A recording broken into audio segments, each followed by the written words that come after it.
Hi, I'm Reda Wahid and I'm Head of Service Delivery at Azure. We're specialists in Microsoft Cloud Security, and one thing we always highlight to our clients is the importance of checking and improving their Microsoft Secure Score. Secure Score is a free tool that assesses your organization's security posture, and it suggests prioritized areas for improvement. It really is a no-brainer as a starting point, and we even use this tool as part of our cloud security reviews.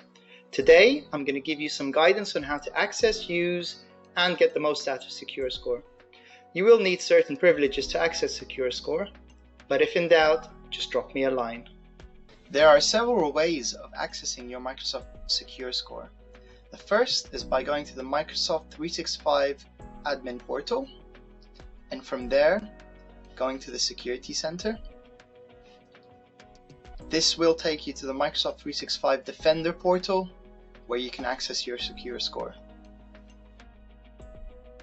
The other way to access your Microsoft Secure Score is by browsing to it manually, by going to security.microsoft.com and then selecting Secure Score. Here's where you'll find your overall Secure Score. Now obviously you want that score to be as high as possible, but as a rule of thumb, if yours is under 70%, you need to get straight onto it and not put it off until tomorrow. What you're ideally aiming for is a score of over 90%. This chart below shows how your score has fluctuated over the past 90 days. It's a nice visual to see how you're doing and monitor any peaks and troughs. Underneath your overall score is a breakdown of the different areas that make up this score, so you can easily identify where your areas of focus should be. Now, this next section is all important. It tells you at a glance which areas you've regressed in, and how many actions Microsoft suggests you can make to improve your score. Under this, you'll find a short list of prioritized actions, which, if undertaken correctly, will bump up your score. You can even see the positive effects these actions will have.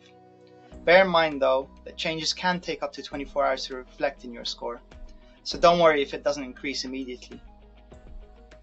To see a full list of improvement actions, you can simply click on the Recommended Actions tab.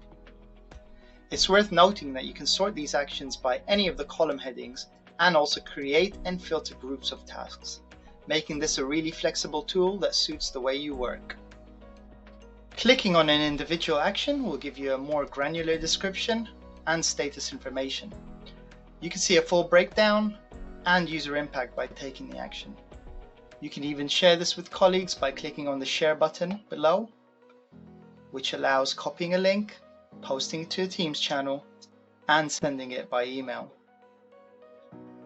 You can edit the status and action plan for each task by clicking here, easily showing your intended method of fixing the issue, or if you intend to accept the risk, and recording the detail in the notes field. As soon as you've created an action plan, you can save it and close it.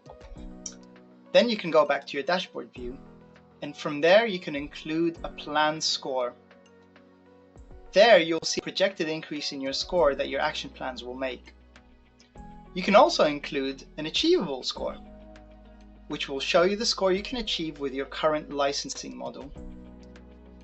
If you want to dig further back than the most recent changes to your score, you can visit the History tab and get a previous 90 days view.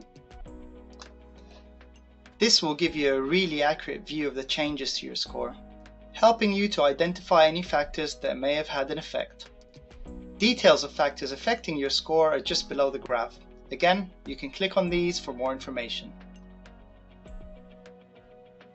Returning back to your dashboard,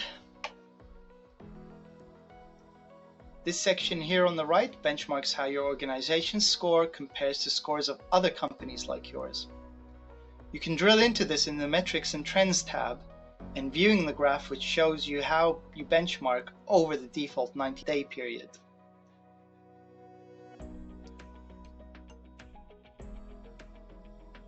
Here you can also see how your score has changed. And this regression trend shows you when you've lost points to a user, device, or configuration changes. You can change the default of 90-day history by clicking here. So that's it, our whistle-top tour of Microsoft Secure Score. I can't stress highly enough how important it is, to monitor these data points regularly and to ensure security posture is as good as it can be. Thank you for watching, and I hope you found it useful. And if you have any questions, drop me a line at reda@azureuk.com.